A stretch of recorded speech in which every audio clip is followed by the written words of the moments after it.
Praise the Lord everyone.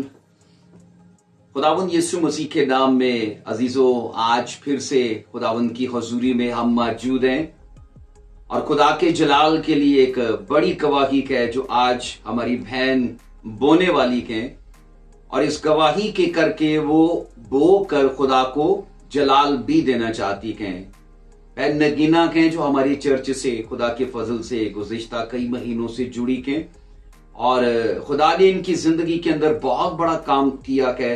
आइए इनकी जुबानी इनकी गवाही को सुनते हैं। जी बहन नगीना, क्या आपकी गवाही है और खुदा ने क्या आपकी जिंदगी के अंदर काम किया है? मेरी तरफ से सबको जय मसीह की। मेरा नाम नगीना है और मेरी गवाही कुछ इस तरह है कि 2021 में नवंबर 13 नवंबर को मुझे फीवर हुआ।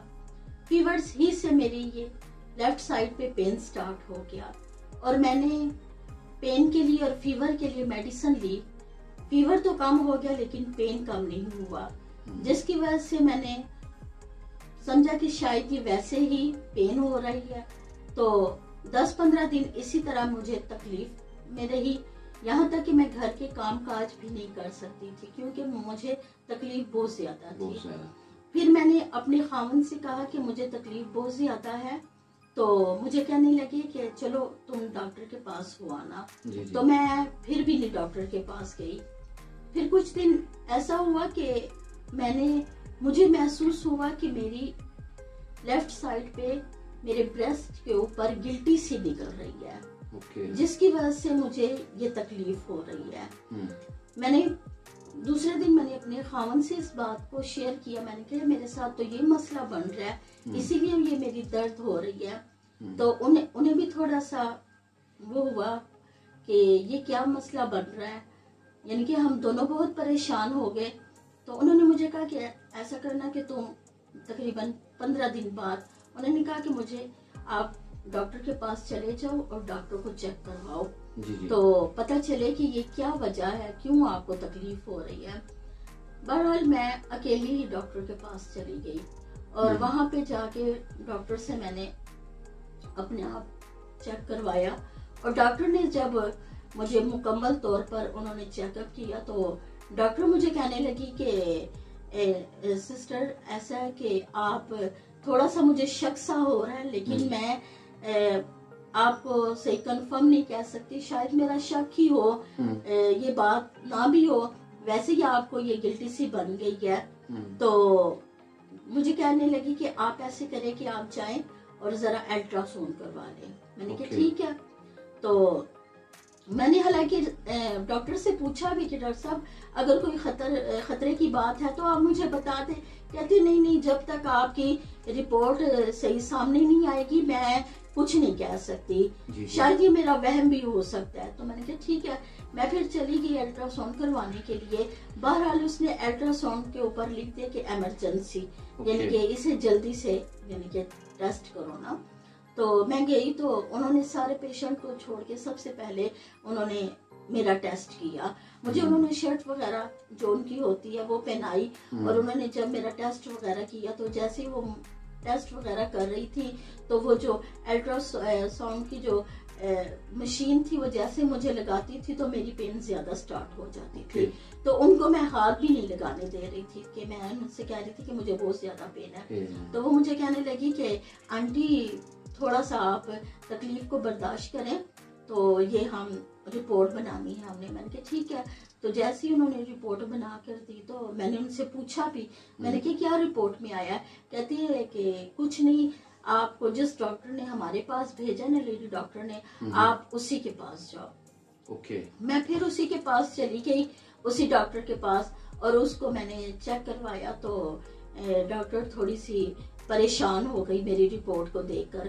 तो मैंने डॉक्टर से पूछा कि डॉक्टर साहब आप मुझे बताएं कि क्या बात है ना। तो कहती है कि आप अकेली आई हैं, कोई आपके रिलेटिव आपके साथ नहीं है। मैंने कहा नहीं, मैं अकेली आई हूँ ना। मैंने कहा जो भी तकलीफ है आप मुझे बताएं ना, कोई बात नहीं, मैं इतनी मुझ में हिम्मत है कि मैं सुन सकती हूँ। तो उन्होंने मुझे कहा कि आपको ब्रेस्ट कैंसर है ना। तो वहां पे फिर मेरा बहुत ज्यादा मैं शॉक में जाहिर है जब आपको डॉक्टर ने ये चीज कंफर्म कर दी तो उस वक्त आपकी क्या फीलिंग थी, आप क्या सोच में पड़ गए उस वक्त? मतलब एकदम से ऐसी बीमारी का जो सच में खतरनाक बीमारी का है, आपने उसका जब सुना है तो उस वक्त आपकी हालत क्या थी? पास्टर जी, उस वक्त मेरी हालत ऐसी थी कि मेरे पाँव के नीचे से जमीन जो थी ना वो निकल गई। बिल्कुल बिल्कुल। जाहिर बात है, अकेली थी मैं, मेरे साथ कोई था भी नहीं।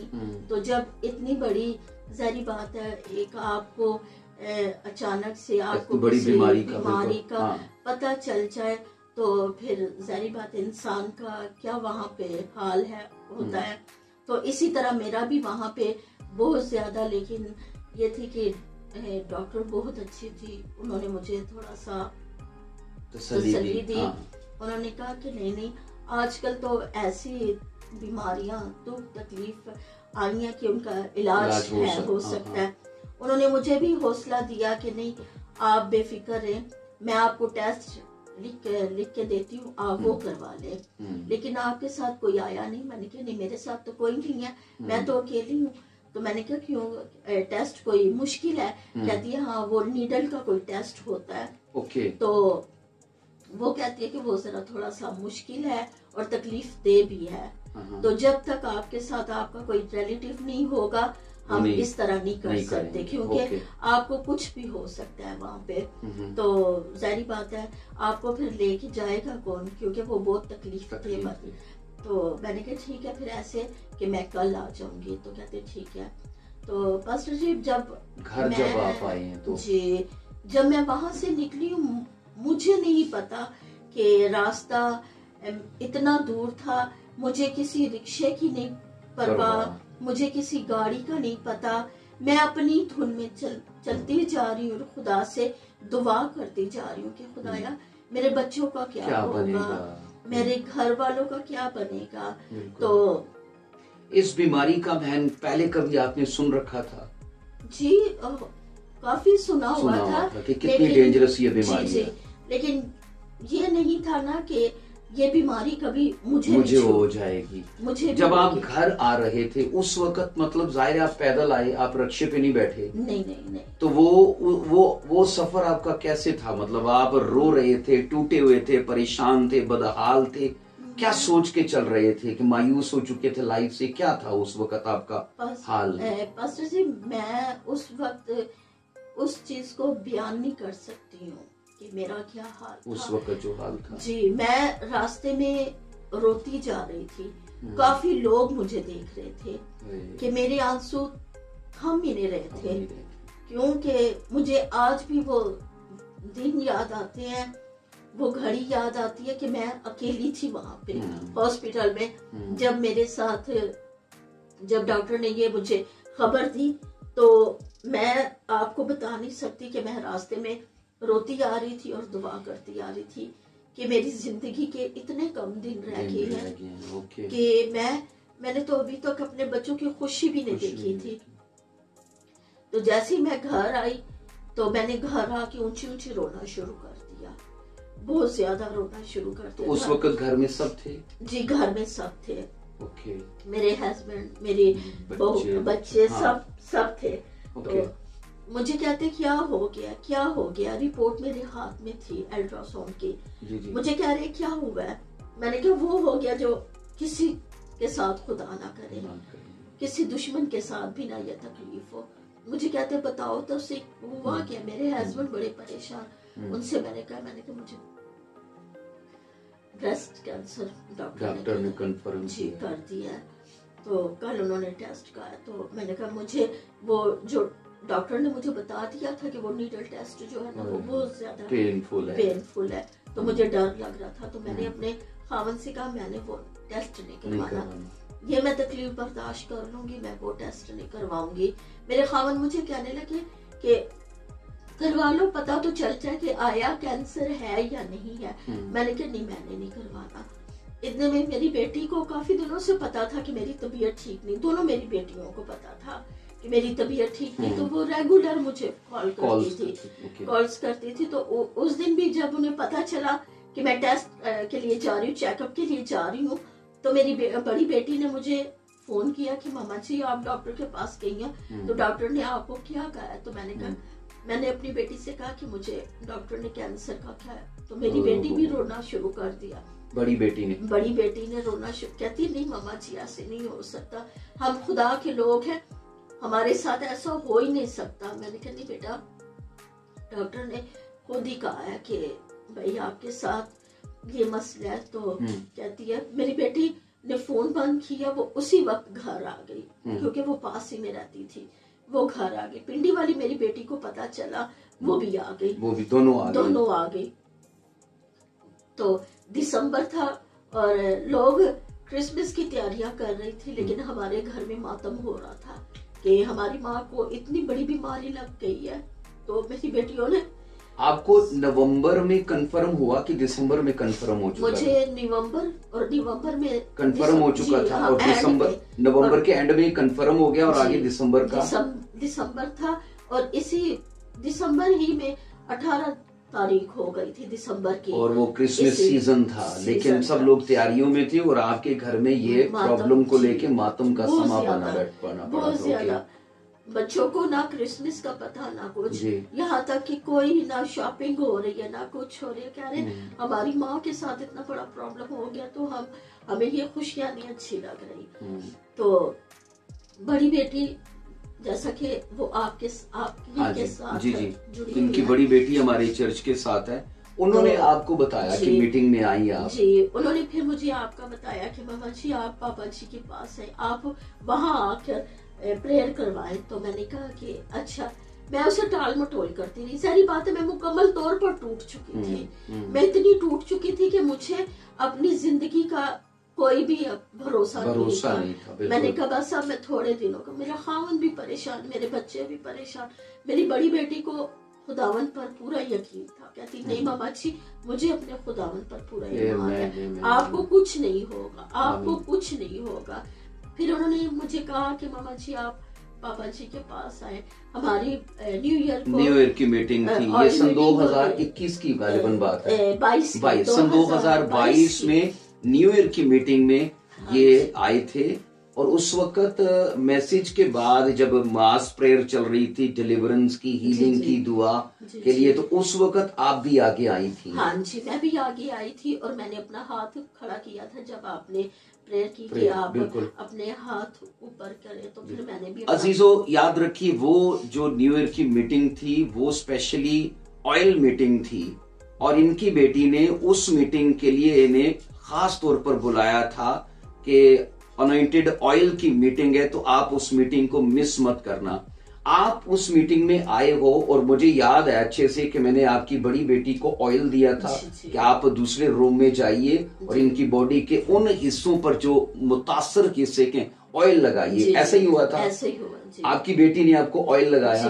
ऑयल लगाने के बाद जैसे ये दोबारा उस प्रेयर रूम में आई हैं और उस टाइम आपके सर पे हाथ रख के ले हैंड किया, और खुदा के फजल से होली स्पिरिट ने जितनी भी उस वक्त आपके लिए हीलिंग की डिक्लेरेशंस की थी, जितने भी आपकी उस बीमारी और उस रोग की कर्ज को डांटा गया था, आपने उन चीजों को रिसीव किया? जी, मैंने रिसीव किया और खुदावन के फजल से मैंने शिफा भी पाई। आमीन।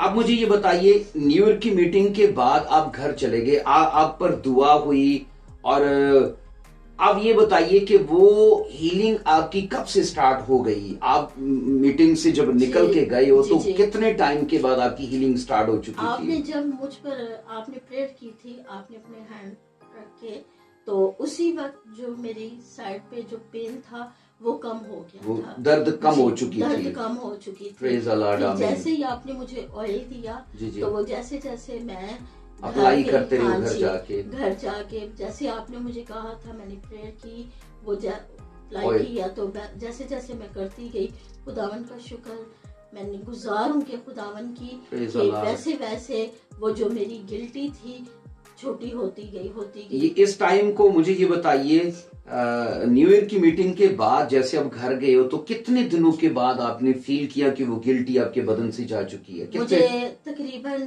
15 दिन तक मैं बिल्कुल खुदावन के फजल से मैंने शिफा पाई 15 Praise the दिन Lord. के अंदर। अब अच्छा, अब बहन जाहिर है आपने नवंबर गुजारा है, नवंबर में ये आपकी लेफ्ट साइड थी, जी, नवंबर में आपने घर का कोई काम नहीं किया, कुछ भी नहीं, आप कोई चीज उठा नहीं सकते नहीं, थे, कुछ कोई भी काम नहीं कर सकते कुछ थे। भी नहीं। दिसंबर गुजर गया ऐसे, उसके बाद फिर आप न्यू ईयर की मीटिंग में जनवरी में, मतलब आप न्यू ईयर की मीटिंग में आए और जनवरी के तकरीबन 15 दिन के बीच बीच में जी। आप दर्द से तो उसी टाइम आजाद हो चुके थे उस मीटिंग जी, में। जी। रसोली के डे बाय डे छोटी होती जी, इसको लग गए 15 दिन। 15 दिन। और जी। आप ये देखिए कि जनवरी के बीच में आपने घर का काम स्टार्ट शुरू कर दिया था, जो आप नहीं कर सकते थे वो आपने करना शुरू कर दिया हाँ था। जी, जी, जी। प्रेज द लॉर्ड, आमेन। खुदावंद के फजल से आप ये देखिए कि ये आपकी जिंदगी के अंदर खुदा ने बहुत बड़ा काम किया है। आपने तकरीबन, मुझे लगता है कि 1 साल या तकरीबन 1 साल से कुछ कम अरसा आपने इस गवाही को नहीं बोया था, और आज आप सन 2023 के अंदर आप 21 की अपनी टेस्टिमनी को बो रहे हैं। इसकी कोई खास वजह कि आपने इतनी देर क्यों लगाई अपनी इतनी बड़ी गवाही को बोने के लिए? पास्टर साहब, बस मैं थोड़ा सा भूल गई थी, तो फिर जिस तरह फिर मैंने आपकी मीटिंग में शामिल हुई, तो जिस तरह वहाँ पे टेस्ट मनी रिकॉर्ड हो रही थी, तो फिर मैंने भी कहा कि मुझे भी अपनी टेस्ट मनी रिकॉर्ड करवानी चाहिए। आमीन।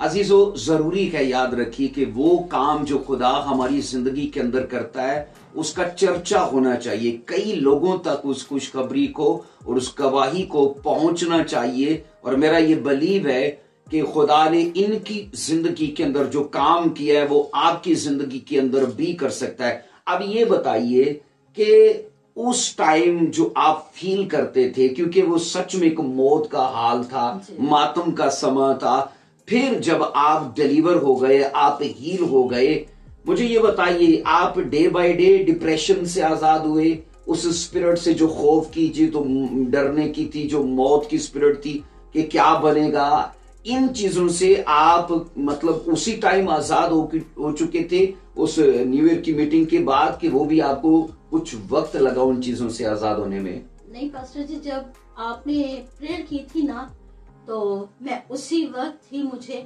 अपने खुदावन पर ईमान था कि वाकई मेरा खुदावन जो इतने बड़े बड़े काम करने की कुदरत रखता है, तो मेरी तकलीफ तो कुछ भी नहीं है। Thank you Lord. तो मैंने अपने खुदावन पर ईमान रखा और मैं शिफा पाई। मतलब वो टाइम था कि जब आपको पीस खुदा ने दिया, जी। आप सुकून से भरे, आपके पास एक उम्मीद आ गई, जो पहले मायूसी थी उसको खुदा ने निकाला। मतलब आप सोचो कि होली स्पिरिट ने, सोचिए कि क्या कमाल की डिक्लेरेशंस उनके लिए की थी कि तुम्हारी सिचुएशन बदलने जा रही है, तुम्हारे कंडीशन बदल जाएगी, तुम्हारी स्टोरी चेंज हो जाएगी। और खुदा के फजल से उन सारी चीजों को इन्होंने रिसीव किया, और खुदा के फजल से डे बाय डे इनकी जिंदगी के अंदर काम हुआ। अब ये बताइए कि वो चीजें आपकी लाइफ में नहीं है, ना दर्द है, ना वो रसूली है, और ना मायूसी है, आप हैप्पी लाइफ जी रहे हो। खुदावन का शुक्र है कि मैं बिल्कुल तंदुरुस्त हूँ। अब कोई जो मुझे पहले पेन थी, जो मैंने आज से तकरीबन 2 साल पहले बर्दाश्त की, अब नहीं है। इस गवाही का चर्चा, जाहिर है आपकी बीमारी का तो कईयों को पता हो गई, रिश्तेदारों को पता चल चुका था, सबको। अब जब आपकी खुदा ने गवाही बनाई, तो क्या उन लोगों को ये पता है कि इनकी जिंदगी के अंदर खुदा ने कितना बड़ा काम किया है? जी, जब मैंने शिफा पाई, अब मैं जब भी किसी को इस तरह देखती हूँ, जरी बात है, जिस पर गुजरती है उसे पता होता है। अब मैं किसी को भी बीमारी में देखती हूँ ना, तो मैं पास्टर जी आपका बताती हूँ कि मुझे पास्टर जी से, उनके वसीले से खुदा ने, हाँ जी, मुझे शिफा दिया। आप भी उन्हीं के पास जाएं, आप भी शिफा पाएंगे। अजीजों, याद रखिए, ये बाइबल का तरीका है, ये खुदा का तरीका है। खुदा किसी को भी जब हील करता है, डिलीवर करता है, डायरेक्ट नहीं करता। उसी ने ये सिस्टम ठहराया कि वो धरती से लोगों को लेता है, उन्हें खड़ा करता है, उन्हें इतना ब्लेस कर देता है कि फिर वो लोगों के अंदर उनको यूज करता है। उसी का बनाया हुआ तरीका है। और खुदा का शुक्र है कि अब ये रेगुलर हमारे चर्च में आती है, कोई मीटिंग नहीं है जब ये मिस करती हो, अब ये रेगुलर आती कि इस चर्च का बकायदा के हिस्सा बन चुकी है। और मैं खुदा का शुक्र अदा करता हूं कि ना सिर्फ ये फिजिकली हील हुई है, बल्कि ये स्पिरिचुअली भी टोटली खुदा ने इनको हील किया और रिकवर भी किया। अब बहन मुझे ये बताइए, इतनी बड़ी गवाही खुदा ने आपकी बनाई है, वो लोग जिस वीडियो के वसीले से आपकी गवाही को सुन रहे हैं, देख रहे हैं, आप उनको क्या अपनी गवाही को लेके मैसेज देना चाहती हैं? मैं यही मैसेज दूंगी कि जो मेरी बहनें हैं या मेरे भाई हैं जो मेरी तरह नाउम्मीद हो चुके हैं, जो बिल्कुल मायूस हो चुके हैं, वो भी खुदावन पर पूरा ईमान रखें और खुदावन के पास आए। तो देखिए खुदावन बहुत बड़े काम करने की कुदरत रखता है और खुदावन आपको भी शिफा देगा। जिस तरह उसने मुझे शिफा दी है वो आपको भी शिफा देगा। आमीन। इस गवाही के लिए खुदा का हम धन्यवाद करते हैं कि खुदा ने इनकी फैमिली के अंदर और इनकी जिंदगी के अंदर बहुत बड़ा काम किया है। अजीजों, मेरी ये दुआ है कि जब आप इस गवाही को सुनो, आपका ईमान बढ़े, आप रूह में बढ़िए और खुदा के ऐसे मोजज़ात को आप भी अपनी जिंदगी में रिसीव करें। जय मसीह की। आमीन।